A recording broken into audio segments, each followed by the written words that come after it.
The city of Houston is ordering 3 major developers and contractors to immediately stop discharges of sediment, sand, silt, and debris from a home development site near Kingwood.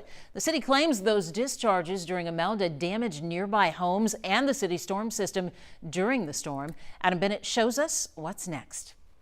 Many homes in the Elm Grove subdivision have flooded twice just this year, despite never having flooded before. Not even during Hurricane Harvey. But since that 2017 storm, the once natural area next door has been paved over, and that's where a lot of residents and even the local city council member are pointing the finger.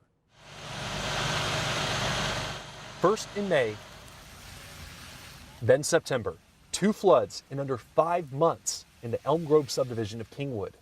These folks have gone through hell and back. Houston City Council member Dave Martin represents the area.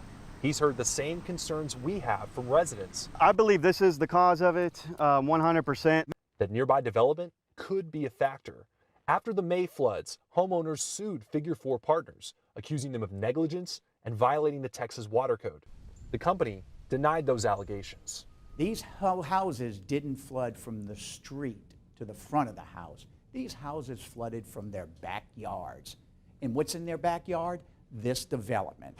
After Imelda, the city sent cease and desist letters to Perry Homes, Double Oak Construction, and Figure 4 partners. Those documents tell the companies there was a discharge of sand, silt, sediment, and debris from their Woodridge Village development site into the city's storm sewer system.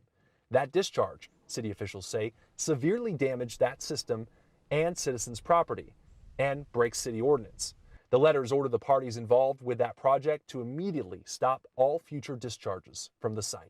We have to figure out what went wrong, and we have to remediate it today so these folks can rest assured that this is not going to happen again. Because if it happens again...